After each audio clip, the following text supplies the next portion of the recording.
今次想分享嘅呢個項目呢，係屬於一啲新樓盤啦，好常見嘅兩房格局嘅單位嚟嘅。咁我嘅團隊嘅首要任務呢，就係要以最少嘅價格改動啦，達到最高嘅效益。好適合一啲呢唔想喺工程方面大動干戈啦，但係又會想有種空間效果變化嘅人。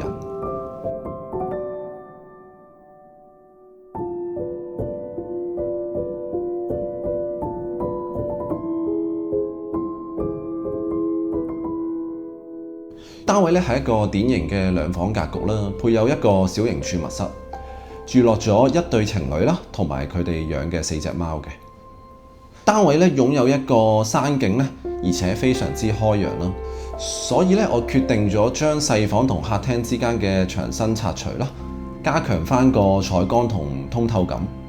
作為一個書房嚟講咧，屋主需要一啲視像會議啦，所以我都加設咗一個玻璃趟門咧，去解決翻一啲聲音問題嘅。而原先廚房嘅收納量同埋工作台面都欠佳啦，屋主亦都有經常煮食嘅習慣嘅，所以咧我亦都撥咗部分儲物室嘅空間出嚟啦，去安放翻一個雪櫃啦，增加翻成個廚房收納同工作台面嘅功能。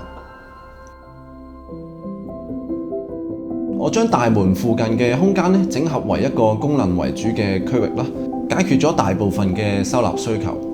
配合翻日常出門嘅動線啦，分別有一啲小型擺拖鞋嘅層架啦，同埋出門用嘅掛袋掛鈎啦，甚至隱藏咗一面嘅全身鏡嘅。而旁邊嘅儲物室咧，足以安放大型嘅家電啦、鞋啦，同埋大量嘅雜物嘅。配合翻屋主以前嘅生活習慣咧，會有一個電動貓砂盤咧，去放翻4隻貓去使用嘅。所以咧，我亦都設計咗一個約60cm擁有足夠深度去擺放電動貓砂盤嘅櫃體啦。下邊亦都設有一個趟板咧，拉出嚟嘅時候咧，可以便利到佢更換貓砂嘅時候去用啦。而上方咧，亦都擁有一個特深嘅櫃體咧，擺放寵物用品之外咧，亦都可以擺到出門用嘅大背囊嘅。日常大部分嘅時間咧，都係2個人去用餐啦，所以咧設計嘅方針咧，會係以一個拉燙式嘅餐台嚟處理啦。而台面突出嘅部分咧，足以擺放一啲基本嘅碗碟啦，一啲早餐啦、輕食等等嘅所需空間咧，已經非常之充足噶啦。屋主咧亦都經常會坐喺梳化睇電視啦，但係佢就唔多一啲電視需要接駁嘅機組嘅。為咗令到成個電視底部都變得簡潔咧，我將一啲基本必須有嘅遊戲機咧，一都隱藏咗喺電視機背。咁嘅手法咧，就可以減少咗一組厚重嘅電視櫃啦。作為單位最當眼嘅位置咧，為咗平衡成幅牆身嘅視覺比例咧，我刻意咧設計咗一組2個大小不一玻璃趟門屏風嘅。屏風背後嘅空間咧，就係其中一位屋主咧嘅工作室，同時都係4隻貓嘅活動空間嚟嘅。由於屋主咧每星期都有大約一半嘅時間可以 work from home 啦，咁書房咧經過咗間隔打通之後咧，比起一間原先嘅緊房咧，空間會嚟得更加舒適。而旁邊嘅高身櫃體咧，除咗解決咗大量嘅收納之外咧，隱藏咗一啲光纖機組咧，亦都收埋咗一部較長嘅電子琴。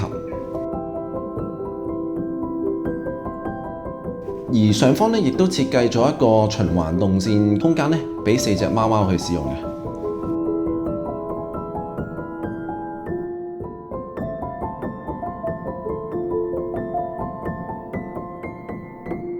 因為單位咧望向嘅景觀係一個開揚嘅山景啦，為咗有效利用呢個優勢咧，我喺佈局上咧特意採用咗一個床頭望向窗景嘅手法。但係由於佈局上嘅限制咧，做唔到一個床邊嘅床頭櫃啦，所以咧我特意將床頭板加深到去大約20cm咧，去解決一啲置物嘅問題嘅。咁屋主咧擁有嘅衣物量亦都唔少啦。我利用埋剩餘嘅所有嘅空間，都盡量去加設翻個衣櫃啦。